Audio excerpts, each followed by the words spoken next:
মোদিজিকে সুস্বাগতম। স্বাগতম স্বাগতম কোচবিহারের মাটিতে মোদিজিকে সুস্বাগতম। সুস্বাগতম সুস্বাগতম কোচবিহারের পবিত্র ভূমিতে মোদিজিকে সুস্বাগতম। সুস্বাগতম কোচবিহারের মাটিতে মোদিজিকে সুস্বাগতম। সুস্বাগতম সুস্বাগতম কোচবিহারের পবিত্র ভূমিতে মোদিজিকে সুস্বাগতম। সুস্বাগতম সুস্বাগতম কোচবিহারের পবিত্র ভূমিতে মোদিজিকে সুস্বাগতম। সুস্বাগতম সুস্বাগতম কোচবিহারের পবিত্র ভূমিতে মোদিজিকে সুস্বাগতম। সাইড হও, এইদিকে সাইড হও, সাইড হও। কোচবিহারের পবিত্র ভূমিতে মোদিজিকে সুস্বাগতম। সুস্বাগতম কোচবিহারের পবিত্র ভূমিতে মোদিজিকে সুস্বাগতম। সুস্বাগতম কোচবিহারের পবিত্র ভূমিতে মোদিজিকে সুস্বাগতম। কোচবিহারের পবিত্র ভূমিতে মোদিজিকে সুস্বাগতম। সুস্বাগতম সুস্বাগতম কোচবিহারের পবিত্র ভূমিতে মোদিজিকে সুস্বাগতম। কোচবিহারের পবিত্র ভূমিতে মোদিজিকে সুস্বাগতম। কোচবিহারের পবিত্র ভূমিতে মোদিজিকে সুস্বাগতম। মোদি মোদি মোদি মোদি মোদি মোদি মোদি মোদি মোদি মোদি মোদি।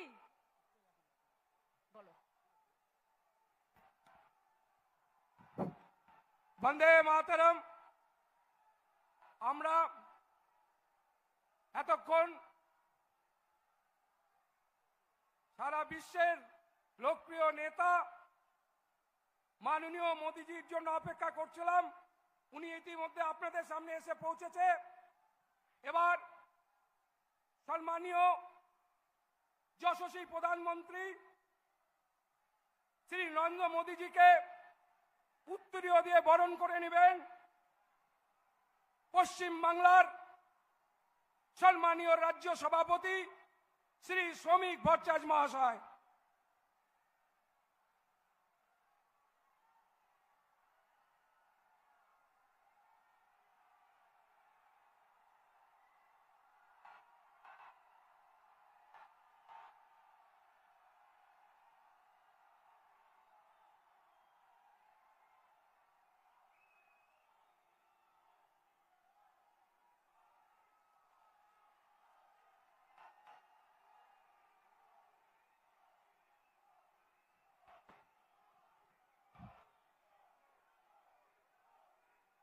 এবারে সম্মানীয় মোদিজিকে আমাদের কুচবিহারের সৃষ্টি সংস্কৃতির স্মারক হিসাবে আমাদের বাদ্যযন্ত্র সারিন্দা তুলে দিচ্ছেন সম্মানীয় কেন্দ্রীয় মন্ত্রী সুকান্ত মজুমদার।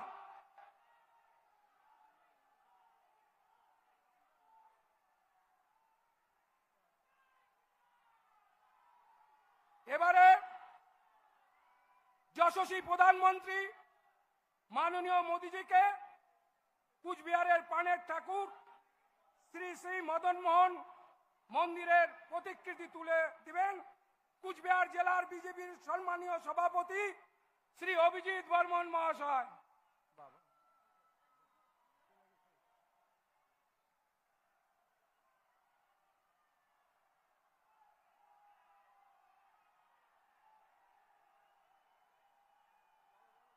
এবারে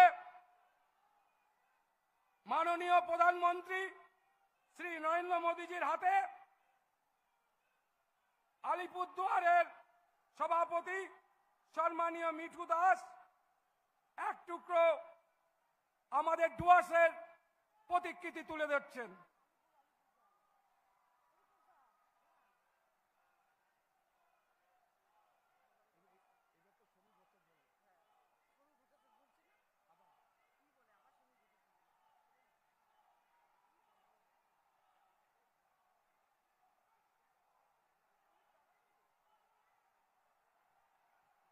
এবারে বক্তব্য রাখবেন ভারতীয় জনতা পার্টির পশ্চিমবাংলা প্রদেশের সম্মানীয় সভাপতি রাজ্যসভার সাংসদ সম্মানীয় শ্রমিক ভট্টাচার্য মহাশয়।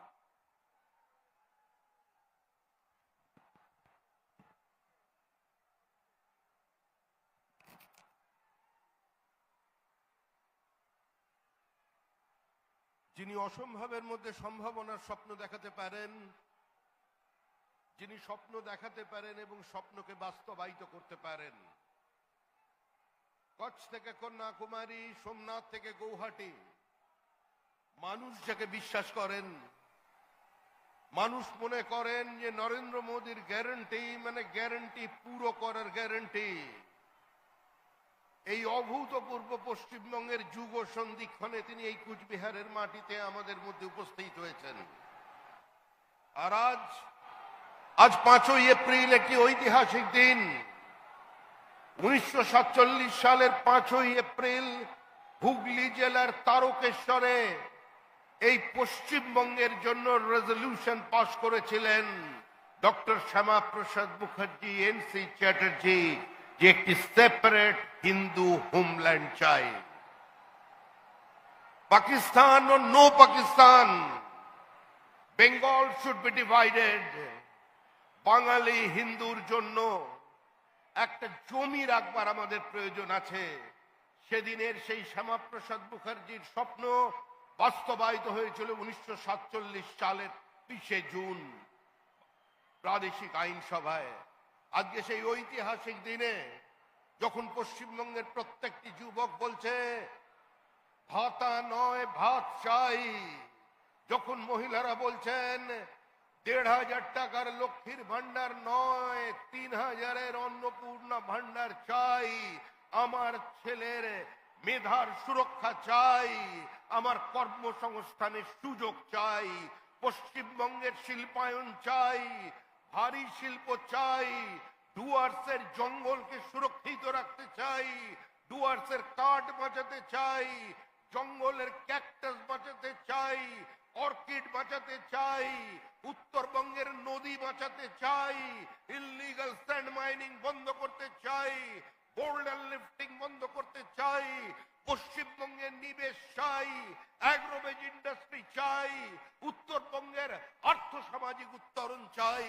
ঠিক তখন আমাদের মধ্যে এসেছেন আমাদের প্রধানমন্ত্রী, আমাদের ভারতের প্রধানমন্ত্রী। তিনি শুধু কোনো দলের নয়, তিনি কোনো সম্প্রদায়ের নয়, সারা পৃথিবীর মুক্তি সূর্য নরেন্দ্র মোদী, যার দিকে মানুষ তাকিয়ে বলছেন যে এই অশান্ত পৃথিবীতে যুদ্ধ নয় বুদ্ধের বার্তা যিনি দিতে পারবেন, সেই ভারতের প্রধানমন্ত্রী আজকে কুচবিহারের মাটিতে এসেছেন। তাকে অনেক অনেক স্বাগত, অনেক অনেক অভিনন্দন। আমি আহ্বান করছি আমাদের প্রধানমন্ত্রীকে, আমাদের অভিভাবককে, এই উত্তরবঙ্গের সার্বিক উত্থান যিনি করতে চলেছেন আগামী সরকারের মধ্যে দিয়ে, নতুন সরকারের মধ্যে দিয়ে, গঙ্গোত্রী থেকে গঙ্গাসাগর পর্যন্ত বিজেপির সরকার যার নেতৃত্বে তৈরি হচ্ছে, যার নেতৃত্বে শ্যামাপ্রসাদের মাটিতে প্রথমবারের জন্য শ্যামাপ্রসাদের সরকার তৈরি হবে, সেই নরেন্দ্র দামোদর দাস মোদী এখন আপনাদের সামনে বক্তব্য রাখবেন। মাননীয় প্রধানমন্ত্রী।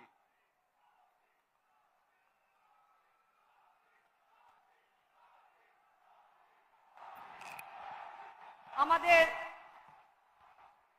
রাজ্য সভাপতি শ্রমিক ভট্টাচার্য মহাশয়কে অনেক অনেক ধন্যবাদ। এবার আমাদের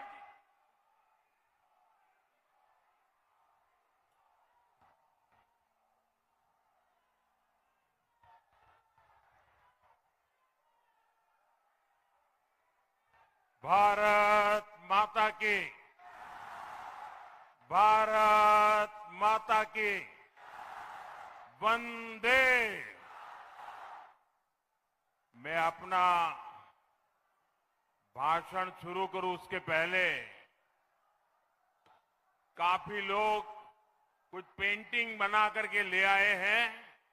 मैं एसपीजी के साथियों को कहूंगा वो जो भी ऐसे पेंटिंग लेके बना के लाए हैं उनसे कलेक्ट कर ले। इस चुनाव में जो उम्मीदवार है उन सबसे मेरा आग्रह है कि जरा आगे आ जाए। जो कैंडिडेट है, मैं 1-2 मिनट इन सब के पास जाकर के आपके पास आता हूं।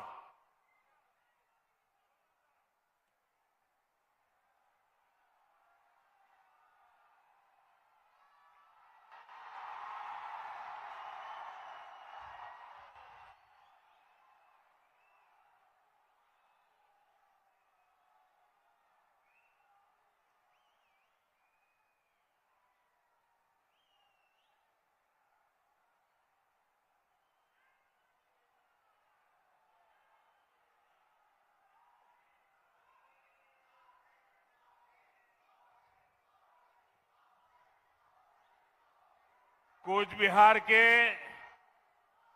मेरे प्यारे भाई और बहनों,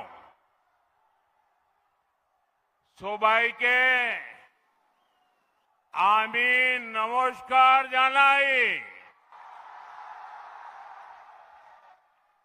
सोगो के जानांग मोर दंडोबोत। कूच बिहार की इस पवित्र भूमि से मैं मदन मोहन ठाकुर जी, बाणेश्वर महादेव और गोसानीमारी कामटेश्वरी के चरणों में प्रणाम करता हूं। इस धरती की महान संता ने ठाकुर पंचानन वर्मा, चिलाराय और सत्येंद्र नारायण मुजुमदार, बंगाल की ऐसी सभी महान विभूतियों को भी मैं नमन करता हूं। साथियों, कुछ दिन पहले राजधानी कोलकाता के ब्रिगेड ग्राउंड से मैंने बंगाल में परिवर्तन महाअभियान की शुरुआत की थी। ब्रिगेड ग्राउंड की वो ऐतिहासिक तस्वीरें, वो जन सैलाब, जनता का उत्साह, जनता का जुनून, तब से पूरे टीएमसी सिंडिकेट घबराया हुआ है। और आज मैं देख रहा हूं ब्रिगेड ग्राउंड में जो बिगुल बजा, कूच बिहार ने उस पर पक्की मोहर लगा दी है।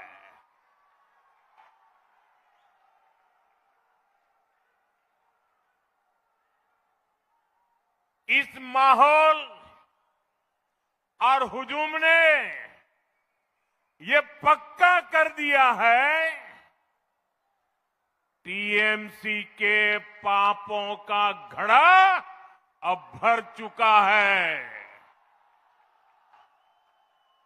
पूरे बंगाल में इस समय एक ही आवाज गूंज रही है, पलटानो दोरकार, पलटानो दोरकार, पलटानो दोरकार। भाइयों बहनों, आज कूच बिहार में जो दिख रहा है, ये आप सबका विश्वास है।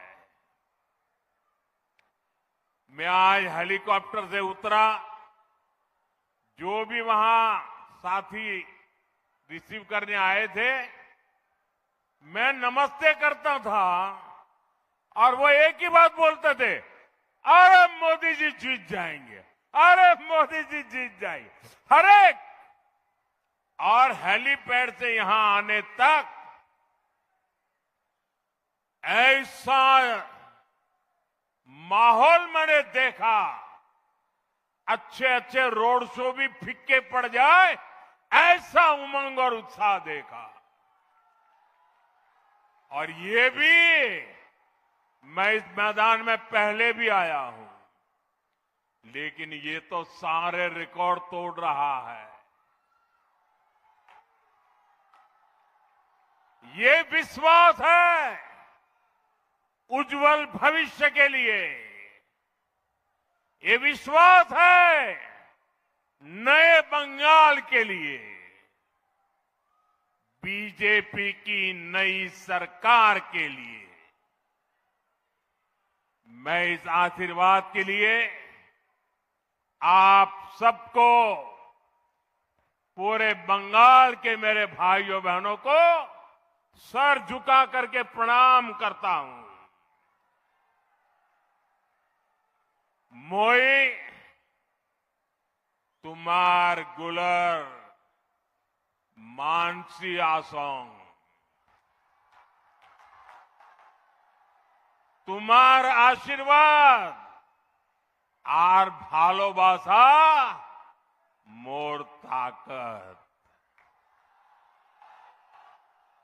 साथियों, इस बार बंगाल में एक और टीएमसी का भय है और इसका मुकाबला करने के लिए आपके पास भाजपा का भरोसा है। एक और टीएमसी के कटमनी और करप्शन का भय है, दूसरी ओर विकास को तेज रफ्तार देने वाली भाजपा का भरोसा है। एक और घुसपैठ कराकर विदेशियों को यहां बसाने का भय है, दूसरी ओर घुसपैठ रोककर सारे घुसपैठियों को बंगाल से बाहर करने का भाजपा का भरोसा है। एक और बदलती डेमोग्राफी से अपनी ही जमीन पर आजादी छीनने का भय है, दूसरी ओर अपनी माटी पर गर्व के साथ सिर उठाकर जीने का अटल भरोसा देने वाली भाजपा है। एक और सिंडिकेट राज में अपनी संपत्ति लूटने का भय है, दूसरी ओर सिर पर पक्का घर और जमीन के मालिकाना हक का भरोसा है। एक और संदेश खाली जैसी बहनों की चीखें और बेटियों पर होता निर्मम अत्याचार है, दूसरी ओर नारी शक्ति को सुरक्षा, सम्मान और सशक्तिकरण की मोदी की गारंटी है।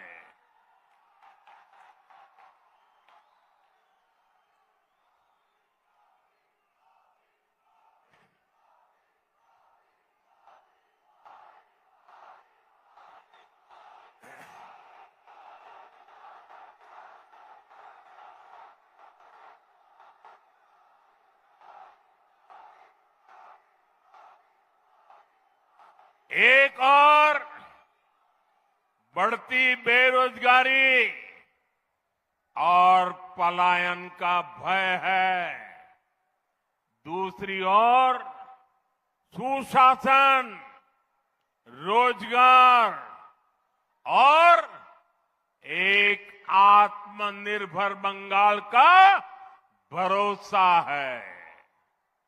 साथियों, मैं आपको एक और बात कहूंगा। मतदान वाले दिन टीएमसी के गुंडे आपको जितना भी डराए, आपको कानून पर भरोसा रखना है।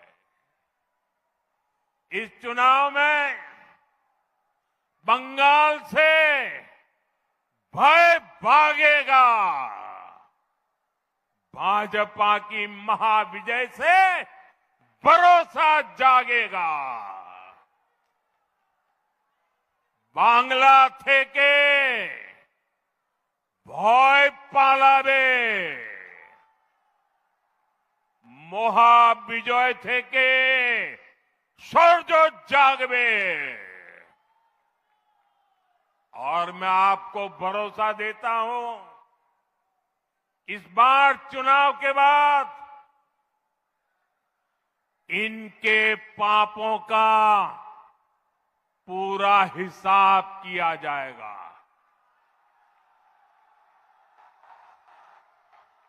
चुन चुन के हिसाब किया जाएगा।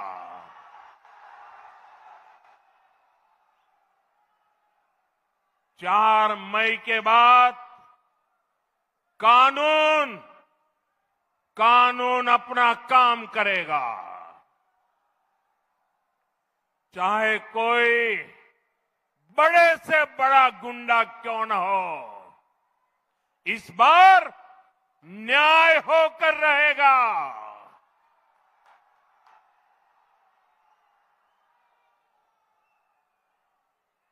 एक बात मैं आपको और बता दूं, ये इतने वर्षों से बंगाल की जनता का पैसा लूटा गया है। हर भ्रष्टाचारी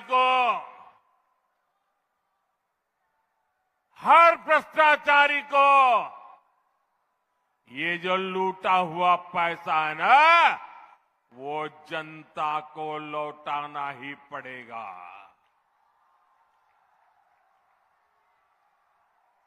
साथियों, यहां की निर्मम सरकार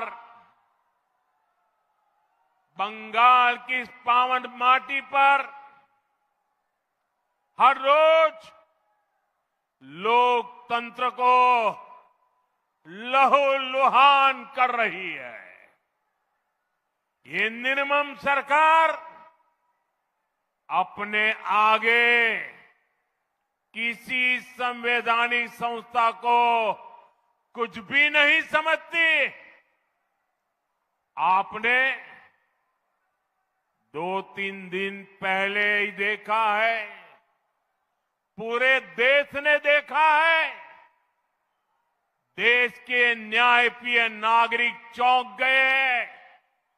कैसे मालदा में न्यायिक अधिकारियों को बंधक बनाकर रखा गया। सोचिए, ये कैसी सरकार है, ये कैसी व्यवस्था है, जहां जज और संविधान की प्रक्रिया भी सुरक्षित नहीं है। तो बंगाल की आम जनता की सुरक्षा की उम्मीद इन लोगों से कैसे की जाए? मालदा में जो हुआ वो केवल टीएमसी की उद्दंडता ही नहीं थी, ये इस निर्मम सरकार का प्रायोजित महाजंगल राज है।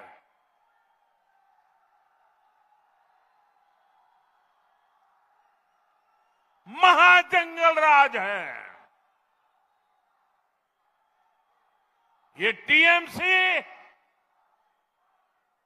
जब न्याय का शिकंजा कसता है तो संवैधानिक संस्थाओं का गला घोंटने का काम करती है। और अब तो हालात इतने खराब हो चुके हैं कि देश की सर्वोच्च अदालत सुप्रीम कोर्ट को भी दखल देना पड़ रहा है। हर कोई देख रहा है कि टीएमसी बंगाल में कानून व्यवस्था का जनाजा निकालने पर तुली है। साथियों, हमारा बंगाल शक्ति पूजा की धरती है। मैं यहां आई सभी बहनों बेटियों को, बंगाल की हर बहन बेटी से कहूंगा, बीजेपी आपके सम्मान और आपकी समृद्धि के लिए मैदान में है। बीजेपी सरकार आएगी तो महिलाओं के सच्चे सशक्तिकरण का रास्ता खोलेगी और यह हमारा ट्रैक रिकॉर्ड है। इसलिए आज पूरे देश में बहनों बेटियों की फर्स्ट चॉइस बीजेपी है। साथियों, अभी तक केंद्र की बीजेपी सरकार ने हर प्रकार की मूल सुविधाएं बहनों तक पहुंचाई।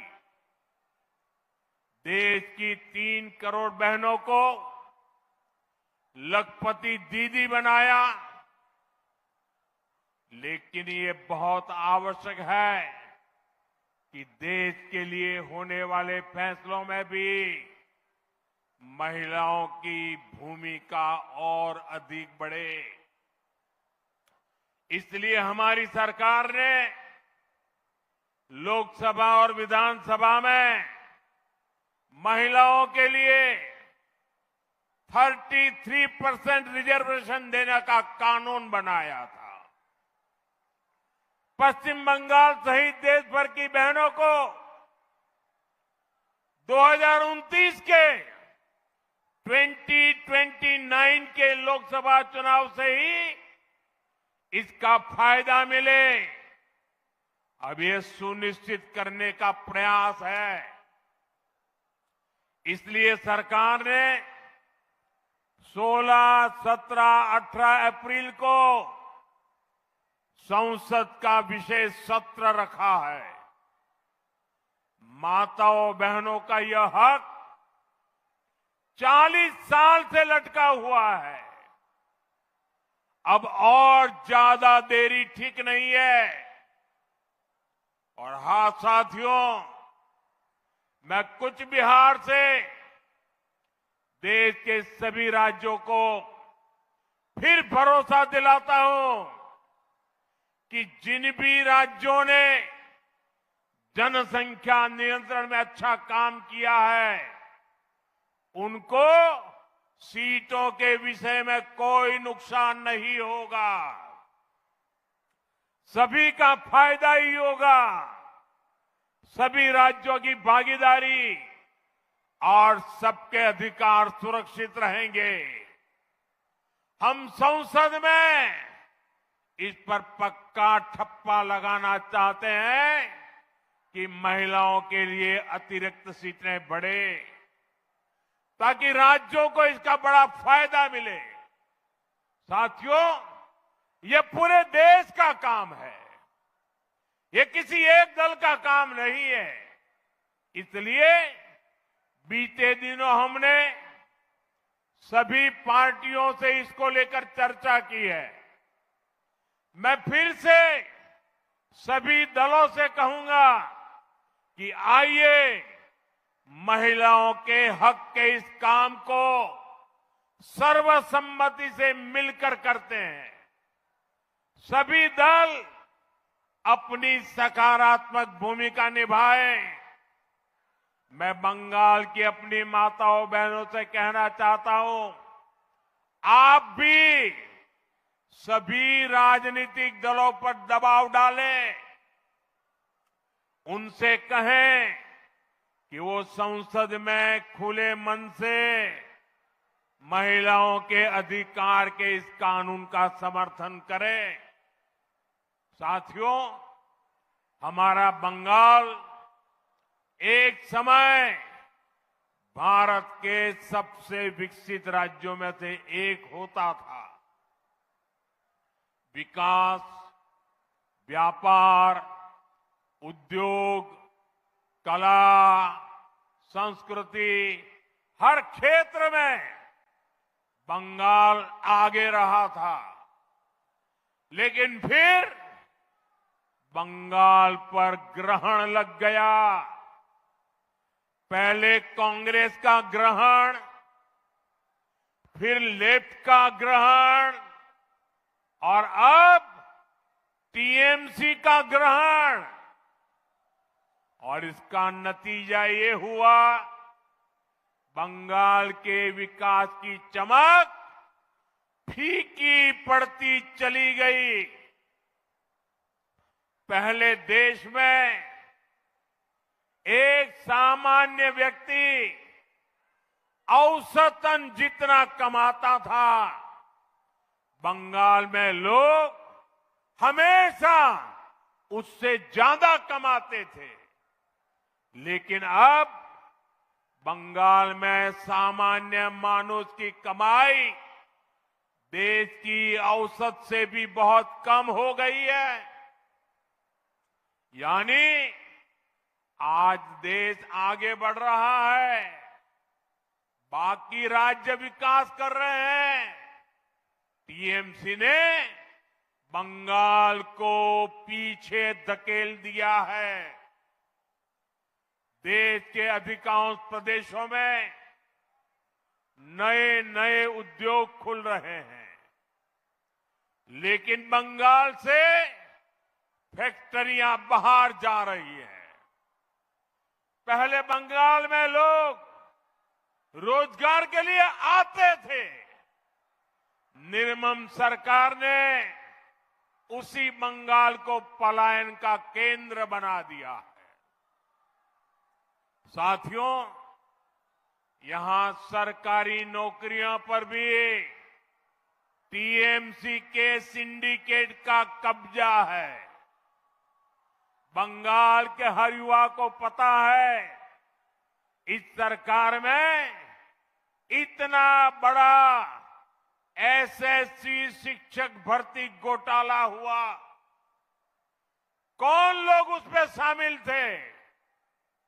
टीएमसी के अपने मंत्री और टीएमसी के अपने विधायक, ऊपर से नीचे तक पूरी टीएमसी सरकार इन घोटालों में शामिल थी।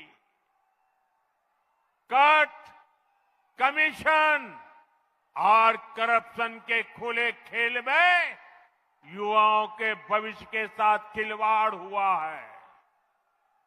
साथियों, तृणमूल कांग्रेस ने पूरे बंगाल को तो बर्बाद किया ही है, उसमें भी सबसे ज्यादा नुकसान उत्तर बंगाल का हुआ है। जब भी चुनाव आता है, टीएमसी वाले हर बार झूठे वादे लेकर आते हैं। क्या क्या घोषणाएं की जाती रही है, लेकिन हालात वैसे के वैसे बने हैं। कहीं काम अटका है, कहीं जमीन का मामला लटका है, कहीं योजनाएं रोक दी गई हैं, कहीं बुनियादी सुविधा तक की सुविधा नहीं पहुंची। आप सब जानते हैं, मालदा, बालूरघाट और हाशीमारा एयरपोर्ट का विकास कब से लटका है? क्योंकि राज्य सरकार इसमें अड़ंगा लगा रही है। कालिम्पोंग, दक्षिण दिनाजपुर और अलीपुरद्वार ये जिले आज भी मेडिकल कॉलेज के लिए तरस रहे हैं। साथियों, चाय बागानों के श्रमिकों के लिए हमने पीएम चाय श्रमिक प्रोत्साहन योजना शुरू की। राज्य सरकार ने उसे भी रोक दिया। यहां के बिभोर, लोधा, टोटो जैसे जनजातीय समाज, उन्हें पीएम जनमन योजना का पूरा लाभ नहीं मिलने दिया जा रहा।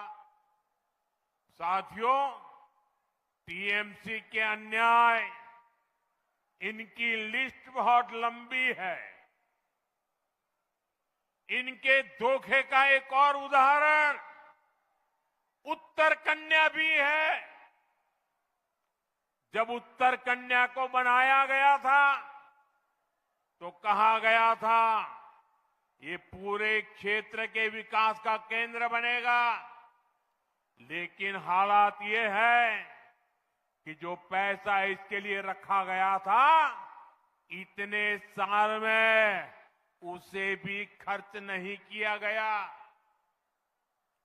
अभी तक ये लोग उसमें कमीशन के तरीके खोजने में लगे हैं। इसका मतलब साफ है, नाम विकास का, लेकिन नियत और प्राथमिकता कहीं और थी। साथियों, 2012 में कुछ बिहार के लोगों से भी टीएमसी द्वारा कहा गया था इस इलाके को उद्योगों का केंद्र बनाया जाएगा। बार बार वही वादा दोहराया गया, लेकिन आज 14 साल बाद सच्चाई क्या है? जमीन पर कोई काम नहीं हुआ। 2021 में मेखलीगंज में 300 एकड़ के इंडस्ट्रियल पार्क की घोषणा की गई थी। आज 2026 चल रहा है, पूरे 5 साल हो गए, लेकिन इंडस्ट्रियल पार्क तो छोड़िए, एक फैक्ट्री तक नहीं लगी। आसपास के जिलों में भी बड़ी बड़ी बातें करने के बाद या तो कोई काम नहीं हुआ, या फिर अगर कहीं कोई उद्योग आ गया तो वो टीएमसी सिंडिकेट से परेशान है।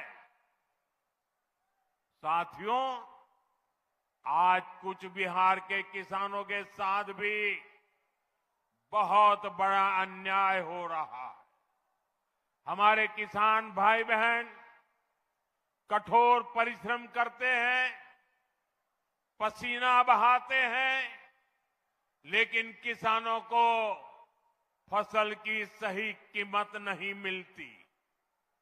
यहां पर कुछ बिहार के आलू के किसान भी आए हैं। मैं आपकी तकलीफ समझता हूं।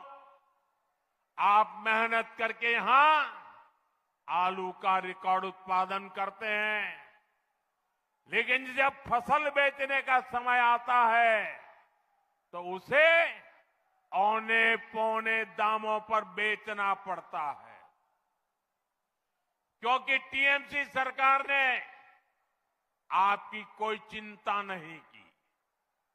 यहां कोल्ड स्टोरेज की भारी कमी है।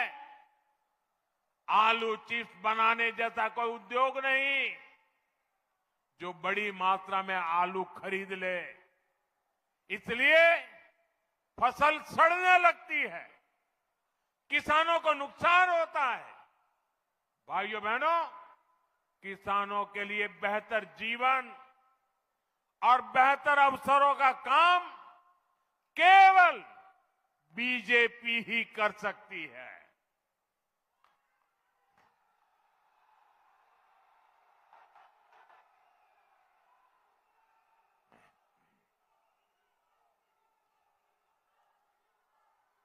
कुछ बिहार में ही 2.5 लाख किसानों को हमारी सरकार ने 650 करोड़ रुपए से ज्यादा पीएम किसान सम्मान निधि में भेजे हैं। 4 मई के बाद आपके आशीर्वाद से डबल इंजन की सरकार बनेगी। कुछ बिहार और उत्तर बंगाल के साथ हो रहे अन्याय का अंत होगा।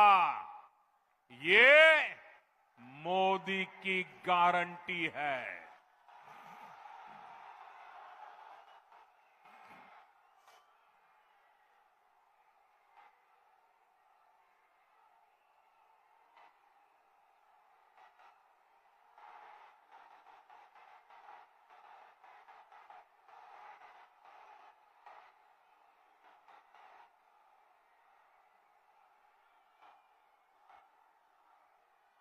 কুচবিহার এবং উত্তর বাংলার থেকে যে অন্যায় হয়েছে তার অন্ত হবে। এটা मोदी गारंटी। साथियों, तृणमूल शासन के 15 वर्षों में बंगाल के सीमावर्ती इलाकों में डेमोग्राफी में खतरनाक बदलाव आया है। इन घुसपैठियों को टीएमसी का सीधा संरक्षण मिलता है। टीएमसी ने सीधे अपने सिंडिकेट में भर्ती करती है। इनसे बंगाल के लोगों की सुरक्षा को बड़ा खतरा पैदा हो रहा है। इसलिए भारत सरकार घुसपैठियों की पहचान कर उन्हें बाहर निकालने के लिए काम कर रही है।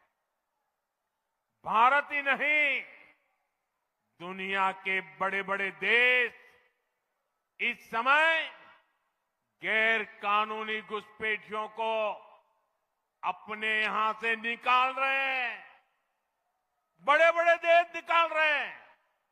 लेकिन भाइयों बहनों, बंगाल में टीएमसी सरकार घुसपैठियों के बचाव में लगी है। इसलिए ये तृणमूल वाले एसआईआर का विरोध कर रहे हैं ताकि घुसपैठियों की पहचान न हो सके। उल्टा टीएमसी सीएए को रद्द करने की धमकी दे रही है। यानी जिन शरणार्थी हिंदुओं को नागरिकता मिली है, ये उनकी नागरिकता छीनेंगे। और वो नागरिकता ये किसको देंगे? अवैध घुसपैठियों को। क्योंकि इन घुसपैठियों को टीएमसी अपना वोट बैंक मानती है। भाइयों बहनों, तुष्टीकरण के इस खेल में बंगाल की महान पहचान को बदला जा रहा है। आपने देखा होगा, अभी टीएमसी ने अपना घोषणा पत्र जारी किया, लेकिन उसका नाम उन्होंने बांग्ला भाषा में नहीं रखा, बल्कि उसे इश्तेहार कहा जा रहा है। आप सोचिए, ये कैसे बंगाल की पहचान को बदल रहे हैं। आप जानते हैं ना, इश्तेहार का इस्तेमाल बंगाल में किस लिए हुआ था? 1905 में मजहबी ताकतों ने बंगाल में लाल इश्तेहार जारी किया था। उसके बाद हिंदुओं का नरसंहार किया गया था। टीएमसी हमें उसी की याद दिलाना चाहती है। आपको भूलना नहीं है, यहां निर्मम सरकार में खुलेआम धमकी दी रही है कि एक खास मजहब के लोग बंगाल में हिंदुओं का रहना मुश्किल कर देंगे। तुष्टीकरण का ऐसा घिनौना खेल बंगाल के सम्मान और बंगाल की संस्कृति को मिटाने का ऐसा षड्यंत्र, लेकिन अब बहुत हो गया। अब बंगाल की पहचान बदलने वालों की विदाई बंगाल ने तय कर ली है। এইবার বাংলার পরিচয় বদলানোর চেষ্টা যে করছে তার বিদায় হবে।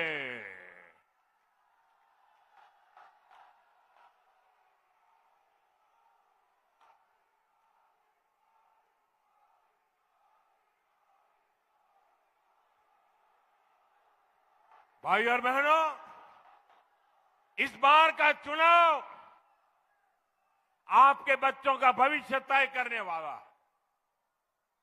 ये चुनाव महत्वपूर्ण है, इसलिए इस बार वोट बंगाल के भविष्य के लिए दीजिए। आप अपना वोट अपने खेत से कमाई के लिए दीजिए। आप अपना वोट अपने घर की सुरक्षा के लिए दीजिए। इस बार वोट अपने अधिकार के लिए दीजिए। बीजेपी उम्मीदवार को वोट देकर परिवर्तन पर मोहर लगाइए। मुझे चुनाव आयोग पर पूरा भरोसा है। इस बार बंगाल में निष्पक्ष चुनाव होगा, इस बार निर्भय चुनाव होगा और इस बार परिवर्तन का चुनाव होगा। एक बार निष्पक्ष चुनाव होवे, एक बार निर्भय चुनाव होवे और एक बार परिवर्तन जानो चुनाव होवे। आप सब इतनी बड़ी संख्या में हमें आशीर्वाद देने आए, इसके लिए एक बार फिर आप सभी का बहुत बहुत धन्यवाद। भारत माता की वंदे वंदे वंदे वंदे वंदे वंदे वंदे